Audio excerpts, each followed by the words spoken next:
Imagine um lugar onde o vento não para nunca, onde o oceano não tem clemência, onde as ondas batem contra rochas cobertas de gelo e onde, se você olhar ao redor, não vai enxergar nada além de água, em todas as direções, por mais de 2.000 quilômetros. Não estamos falando de um cenário de ficção científica, não é uma descrição tirada de um romance de aventura. Esse lugar existe, ele aparece nos mapas, ele tem um nome, uma bandeira e até um código de país registrado na internet. Mas quase ninguém já pisou lá. E não é porque o acesso é proibido, não é porque há algum perigo sobrenatural, é porque chegar até esse lugar é, tecnicamente, um dos maiores desafios geográficos que qualquer ser humano pode enfrentar no planeta Terra em pleno século XXI. A pergunta é simples: onde fica esse lugar? E a resposta vai fazer você olhar para um mapa de um jeito completamente diferente. Seu nome é Ilha Bouvet. E se você nunca ouviu falar dela, não se preocupe. A esmagadora maioria das pessoas no mundo também não. Ela não é famosa por ter praias paradisíacas, ela não aparece em listas de destinos turísticos. Nenhum cruzeiro passa por ela, nenhuma companhia aérea sobrevoa aquela região com frequência suficiente para justificar qualquer rota. A Ilha Bouvet é, de acordo com os cálculos geográficos mais aceitos pela comunidade científica, a ilha mais isolada do mundo inteiro, não a ilha mais fria.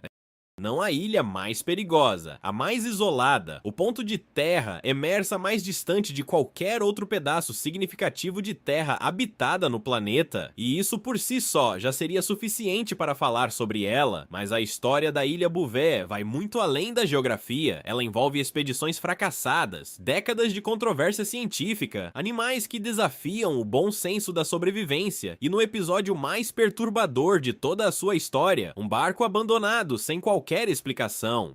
Vamos começar pelo começo. Para entender o que faz a Ilha Bouvet ser o que ela é, você precisa primeiro visualizar onde ela está. Pegue um mapa mundi, encontre a ponta sul da África. Agora desça, continue descendo muito abaixo da África e siga em direção ao sul e levemente para o sudoeste. Em algum momento, antes de chegar à Antártida, você vai cruzar por uma área do Oceano Atlântico Sul, que nos mapas antigos era representada apenas por água vasta e ininterrupta. É ali que está Bouvet. A ilha fica a aproximadamente 2.500 quilômetros da costa sul da África. Do Brasil, considerando a costa mais oriental do país, a distância é de quase 4.000 quilômetros. Da Antártida, o continente gelado mais próximo, são cerca de 1.700 quilômetros. Quando os geógrafos calculam o ponto de terra mais próximo da Ilha Bouvet, que seja habitado de forma permanente ou semi-permanente, chegam a Tristão da Cunha, um arquipélago britânico no meio do Atlântico Sul, que já é, por si só, um dos lugares mais remotos do mundo, com menos de 300 habitantes. E mesmo Tristão da Cunha fica a mais de 2.200 quilômetros de Bouvet, ou seja, o vizinho mais próximo de Bouvet já é um dos lugares mais isolados da Terra. Agora pense no oceano ao redor. O Atlântico Sul, nessa faixa, não é um oceano tranquilo, é uma das regiões marinhas mais hostis do planeta, varrida por ventos que circulam sem interrupção em torno do globo, sem nenhuma massa continental para freá-los. Os marinheiros históricos chamavam essa região de Rugidos Furiosos, uma referência ao comportamento do mar entre os paralelos 40 e 50 graus sul, onde as ondas podem atingir alturas impressionantes e as tempestades chegam sem aviso. Bouvet fica na latitude de aproximadamente 54 graus sul. Isso a coloca numa região ainda mais severa do que os Rugidos Furiosos, uma faixa que os navegantes do passado chamavam de 50 uivantes, e mais ao sul, os 60 bramantes. Além do Oceano Furioso, a ilha em si é um desafio. Bouvet tem cerca de 49 quilômetros quadrados de extensão, pouco maior do que o território de algumas cidades médias brasileiras. Mais diferente de qualquer cidade, aproximadamente 93% da sua superfície é coberta por uma calota de gelo permanente, não neve temporária de inverno, gelo permanente, compacto, antigo. A ilha é de origem vulcânica, ela emergiu do fundo do oceano como resultado da atividade geológica da dorsal mesoatlântica, a mesma cadeia de montanhas submersas que percorre o Atlântico de norte a sul pelo seu centro. O vulcão que criou Bouvet está hoje classificado como extinto ou dormente, mas deixou para trás uma ilha de rochas basálticas negras e escarpadas, cobertas de gelo, rodeada por falésia em quase toda a sua extensão. Não há praias de areia, não há baías protegidas, não há enseadas tranquilas. A costa de Bouvet é, em grande parte, um muro de gelo e rocha que mergulha diretamente no oceano. Tentar desembarcar ali, na maioria dos pontos da ilha, é simplesmente impossível. A história de como a ilha foi descoberta é ela mesma um relato de dificuldade e frustração. Corria o ano de 1738, quando a França decidiu financiar uma expedição de exploração em direção ao Atlântico Sul. O objetivo era ambicioso: encontrar o mítico continente austral, a massa de terra que muitos geógrafos europeus acreditavam existir nas profundezas do hemisfério sul para equilibrar os continentes do norte. Era naquela época mais uma teoria geográfica do que uma certeza, mas os governos europeus investiam pesado em expedições que pudessem confirmar sua existência. O homem escolhido para liderar essa expedição foi Jean-Baptiste Charles Bouvet de Lozier, um oficial da Companhia Francesa das Índias Orientais, experiente em navegação de longa distância. Bouvet de Lozier partiu da França em julho de 1738 com 2 navios, o Aigle e o Marie. A jornada foi longa e penosa. Depois de meses de navegação pelo Atlântico, a expedição chegou às proximidades do extremo sul do oceano. No dia 1º de janeiro de 1739, em meio à névoa densa, Bouvet de Lozier avistou terra. Uma massa escura e coberta de gelo surgiu entre a neblina. O comandante anotou as coordenadas com o melhor equipamento disponível na época, que estava longe de ser preciso, e tentou encontrar um local para desembarcar. Não conseguiu. O mar estava agitado, a costa era impenetrável e o clima não cooperava. Bouvet de Lozier registrou a descoberta em seu diário, nomeou o promontório que avistara de Cabo da Circuncisão, em referência à data religiosa do calendário católico, e continuou sua expedição em busca do suposto continente austral. Não o encontrou, evidentemente, porque aquilo que ele buscava era mais ao sul e se chamaria Antártida, descoberta décadas mais tarde. Mas ele havia descoberto algo real, uma ilha, um pedaço de terra no meio do nada.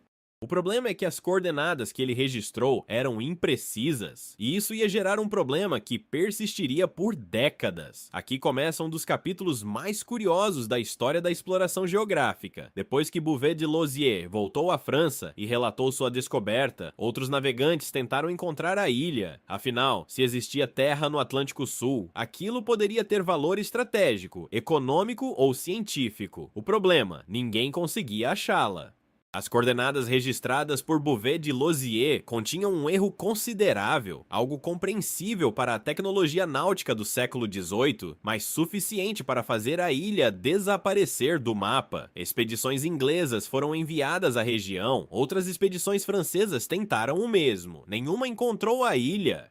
Por décadas, a comunidade científica e naval europeia debateu se Bouvet de Lozier havia realmente visto terra ou se havia sido vítima de uma ilusão óptica, um fenômeno não tão incomum em regiões com névoa intensa, onde a linha entre o céu, a névoa e o mar se dissolve de maneiras enganosas. A ilha, em termos práticos, havia sumido.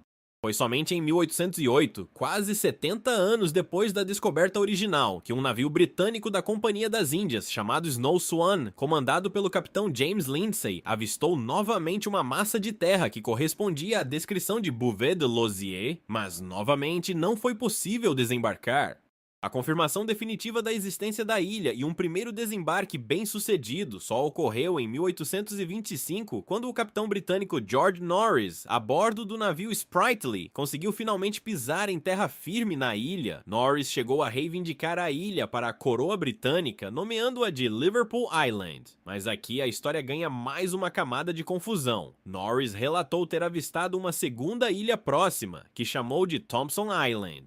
Expedições posteriores tentaram encontrar essa segunda ilha e jamais a localizaram. Até hoje, não há qualquer confirmação de que Thompson Island tenha existido. A hipótese mais aceita é que Norris viu um grande iceberg. Confundi-los com ilhas era mais comum do que se imagina. Ou que houve algum erro de navegação. Mais de um século depois da descoberta original, a Ilha Bouvet ainda era, de certa forma, um mistério cartográfico. A história da soberania sobre a ilha Bouvet é, em si mesma, um reflexo de como o mundo a enxergava como um lugar remoto demais para se preocupar de verdade. A Grã-Bretanha havia reivindicado a ilha em 1825, mas nunca fez nada de concreto com essa reivindicação, não instalou nenhuma estrutura, não enviou nenhum assentamento e, para efeitos práticos, simplesmente ignorou o território por décadas. No início do século XX, a Noruega estava expandindo sua presença no Atlântico Sul e nas regiões antárticas, em grande parte motivada pela indústria baleeira que operava naquelas águas. Expedições norueguesas passaram a mapear e estudar as ilhas subantárticas, e a ilha Bouvet entrou no radar de Oslo. Em 1927 e 1928, expedições norueguesas chegaram à ilha e estabeleceram uma presença mais sistemática na região. Nesse período, a Noruega formalmente reivindicou a ilha.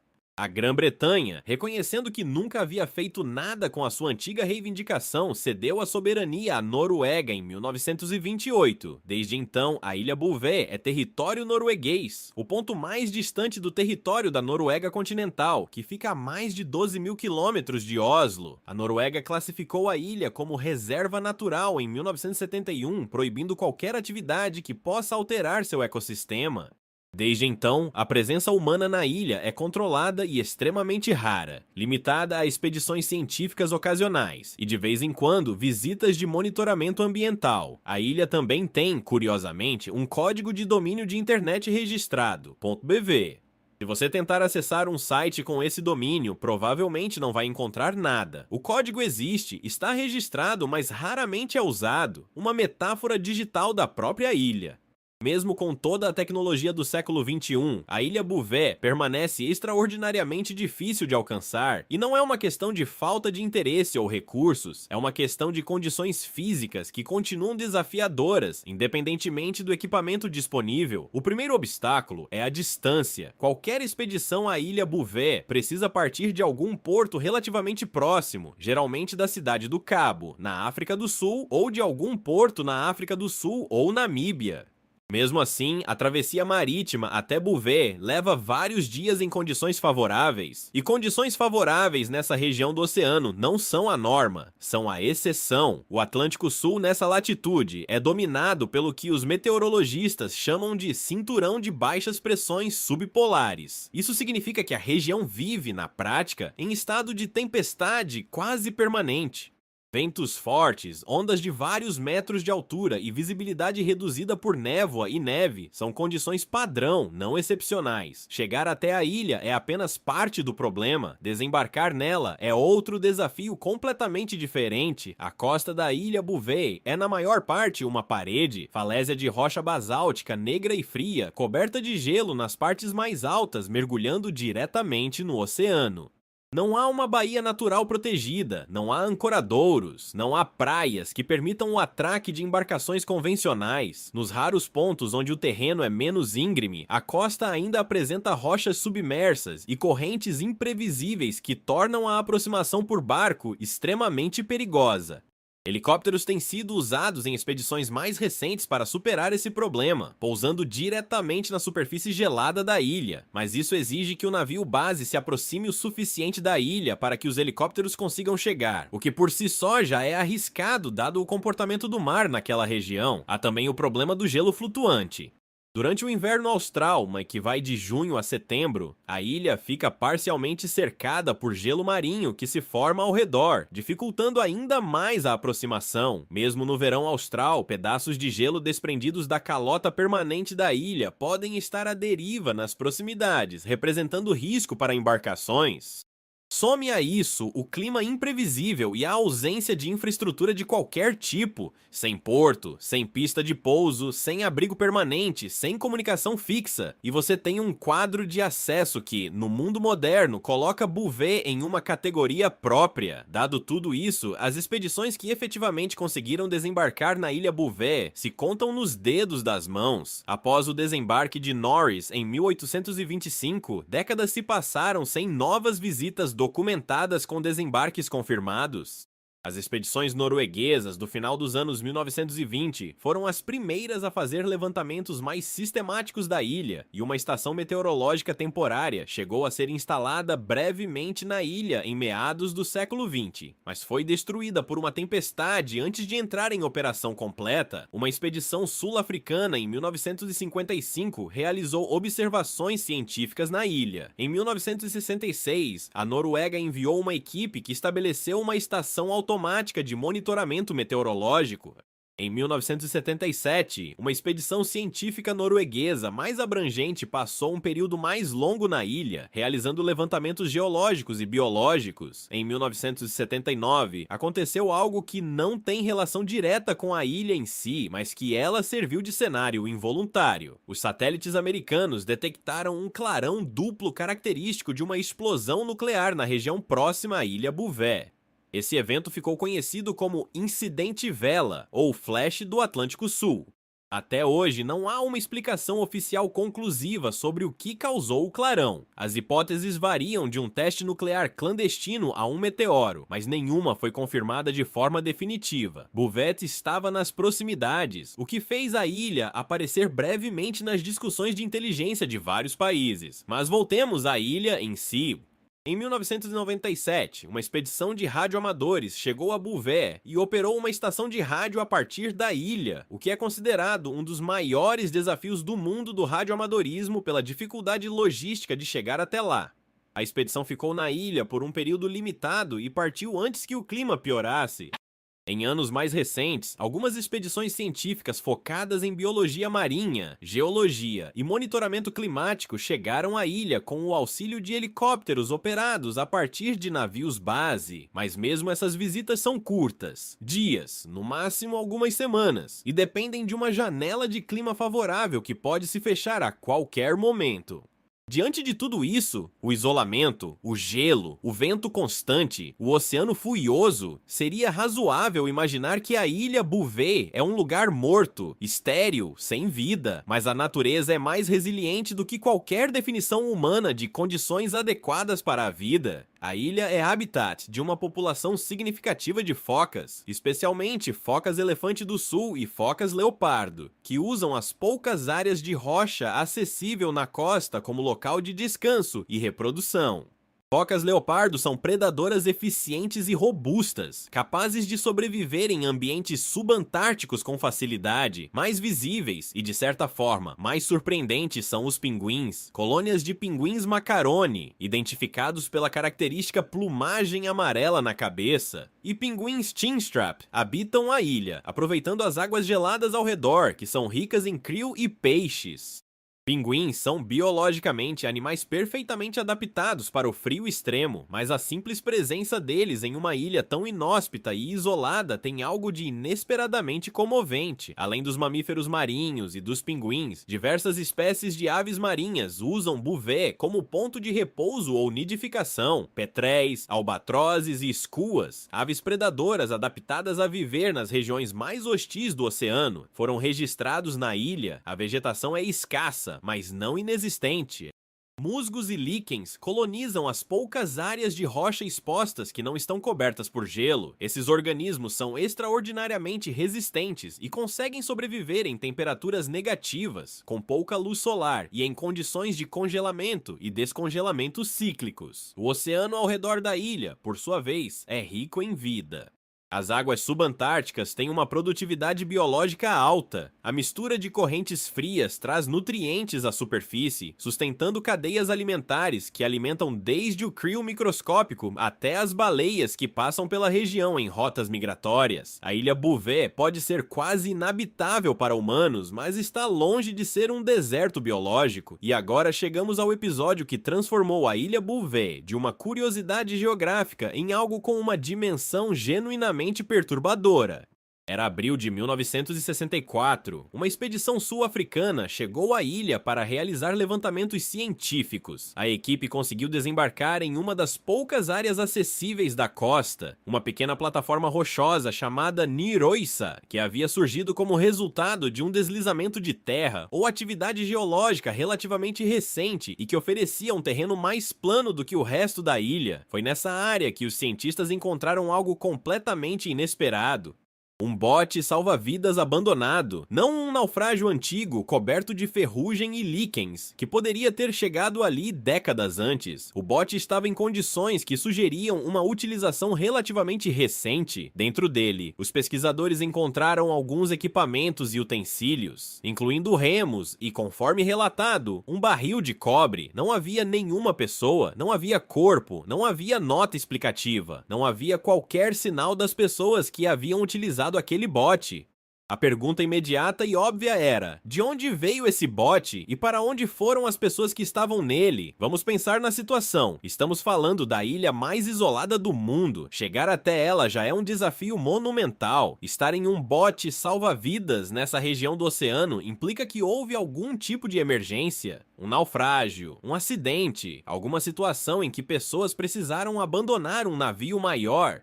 Mas a plataforma de Niroissa, onde o bote foi encontrado, era nova. Havia se formado recentemente, o que significa que até pouco tempo antes daquele ponto sequer existia como local de desembarque. Alguém precisou chegar até ali, encontrar aquele ponto e deixar o bote. A investigação posterior não chegou a uma conclusão definitiva. Não havia nenhum registro de naufrágio na região naquele período que pudesse explicar a presença do bote. Nenhum país relatou ter perdido uma embarcação com pessoas naquela área do oceano em datas compatíveis. Uma expedição que retornou à ilha algum tempo depois para tentar encontrar mais evidências descobriu que o bote havia sumido, provavelmente levado pelas ondas ou soterrado por algum evento geológico ou meteorológico. As evidências físicas estavam perdidas.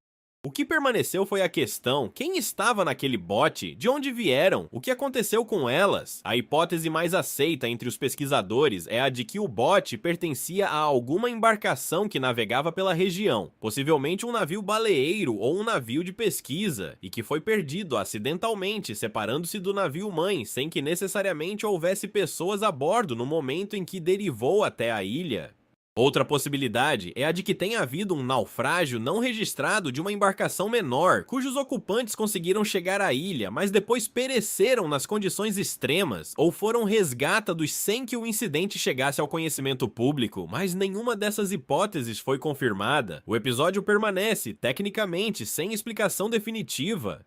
O fato de ter acontecido na ilha mais isolada do mundo torna a situação ainda mais difícil de investigar. Não há testemunhas, não há registros locais, não há câmeras ou infraestrutura de monitoramento. O que acontece em Bouvet, por via de regra, acontece sem que ninguém veja. No presente, a ilha Bouvet existe numa espécie de limbo entre o mundo moderno e um passado intocado. Ela é território norueguês, regulada por Oslo através da legislação ambiental que a designa como reserva natural. Isso significa que qualquer atividade humana na ilha precisa de autorização específica das autoridades norueguesas e deve ser justificada por um propósito científico legítimo. A ilha conta com algumas estruturas mínimas instaladas ao longo das décadas, equipamentos de monitoramento automático que registram dados meteorológicos e os transmitem via satélite. Esses sistemas funcionam sem presença humana, enviando informações sobre temperatura, pressão atmosférica, ventos e condições do gelo para pesquisadores em outros países. Há também, desde algumas expedições mais recentes, uma pequena cabana de emergência instalada na área de Niroissa, a mesma plataforma onde o bote abandonado foi encontrado em 1964. Essa cabana serve como abrigo de emergência para eventuais expedições e não é ocupada permanentemente. A estação de monitoramento automático, os dados que ela coleta e transmite silenciosamente, dia após dia, vento após vento, tempestade após tempestade. Essa é, hoje, a forma mais constante de presença humana na ilha. Do ponto de vista científico, Bouvet tem valor como referência para estudos climáticos. Por ser tão remota e tão pouco afetada por atividade humana direta, ela funciona como uma espécie de linha de base. Um ponto de dados que representa condições naturais quase puras, sem a contaminação atmosférica, sonora ou biológica que existe em praticamente qualquer outro lugar do planeta onde humanos estão presentes. Pesquisadores que estudam mudanças climáticas, correntes oceânicas, migração de espécies marinhas e composição da atmosfera têm interesse na região.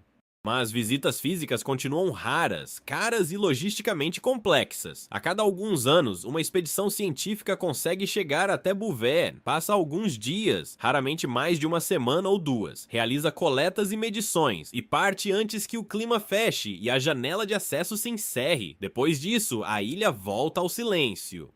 Vivemos na era dos satélites de alta resolução, dos drones de longo alcance, das comunicações instantâneas e dos navios pesquisa equipados com a mais avançada tecnologia de navegação disponível. E ainda assim, a Ilha Bouvet permanece fundamentalmente inacessível para a maioria das finalidades práticas. Isso é, em si mesmo, uma informação surpreendente. A tecnologia de imagem de satélite nos permite ver a ilha com clareza impressionante. É possível acessar imagens de Bouvet com resolução suficiente para identificar as colônias de pinguins na costa. Google Earth tem imagens dela. Ela está mapeada. Ela é conhecida, mas conhecer um lugar por imagem de satélite e conseguir estar fisicamente lá são duas coisas completamente diferentes. Os drones marítimos e aéreos representam uma evolução interessante nesse contexto. Em teoria, um drone de longo alcance poderia ser lançado de um navio a distância segura e sobrevoar a ilha, coletando imagens e dados sem que nenhum humano precisasse se aproximar da costa perigosa. Algumas expedições mais recentes incorporaram drones em suas operações, mas as condições de vento na região tornam o voo de drones também desafiador. O problema fundamental, porém, não é de tecnologia de imagem. O problema é físico. Para fazer ciência de campo, coletar amostras de rocha, instalar equipamentos, estudar animais de perto, analisar o gelo, você precisa estar lá. E estar lá em Bouvet continua sendo extraordinariamente difícil. Os helicópteros modernos melhoraram muito a situação em comparação com o passado. Nas décadas recentes, equipes científicas conseguiram desembarcar na ilha com mais regularidade do que no século XIX ou início do século XX, justamente porque o helicóptero resolve o problema do desembarque diretamente na costa. Mas os helicópteros têm alcance limitado, são vulneráveis ao vento forte e dependem de um navio base que precisa, ele próprio, se aproximar da ilha em condições marítimas que ainda são perigosas. A verdade é que alguns problemas geográficos não têm solução tecnológica fácil. O oceano furioso, o clima imprevisível e a ausência de infraestrutura local são fatores que a tecnologia pode mitigar, mas não eliminar. Bouvet permanece, no século XXI, essencialmente tão difícil de alcançar quanto era no século XVIII. Não porque a humanidade não evoluiu, mas porque o planeta também não. Há algo filosófico na existência da Ilha Bouvet no mundo moderno.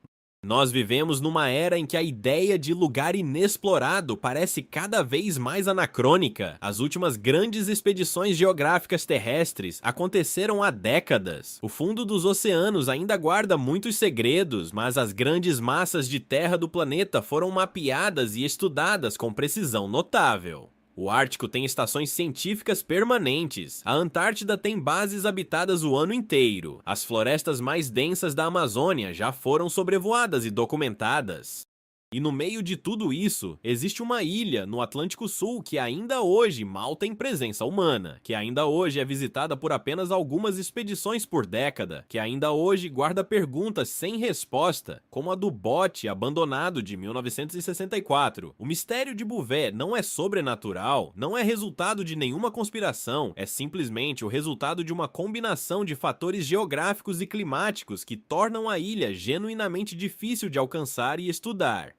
Mas há algo mais do que o simples isolamento físico que torna Bouvet intrigante. É a ideia de que, num planeta onde praticamente todo lugar foi fotografado, catalogado, discutido e postado em redes sociais, ainda existe um pedaço de terra que permanece, na prática, quase totalmente intocado, onde os pinguins vivem sem saber que existe uma internet, onde as focas descansam nas mesmas rochas que estavam lá antes de qualquer ser humano ter pisado na ilha.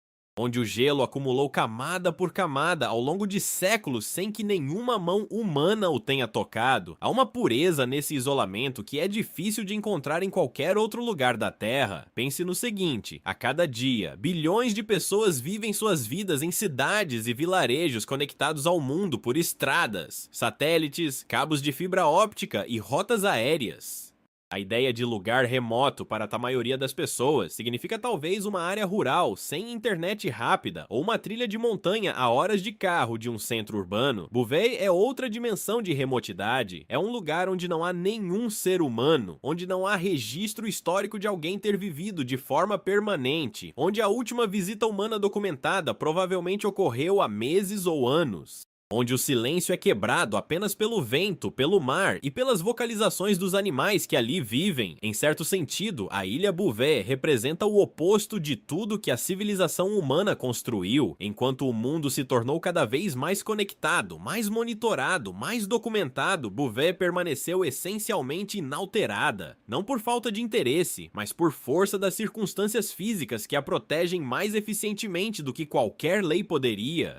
A reserva natural norueguesa garante proteção legal, mas quem realmente protege Bouvet é o próprio oceano. Aquele mesmo oceano furioso e impiedoso que impedia os navegantes do século XVIII de desembarcar, que destruiu a estação meteorológica antes que ela funcionasse, que carregou o bote misterioso de 1964 antes que mais investigações pudessem ser feitas. Esse oceano é a muralha natural mais eficiente que qualquer ilha poderia ter, e talvez seja por isso que Bouvet continue tão intocada.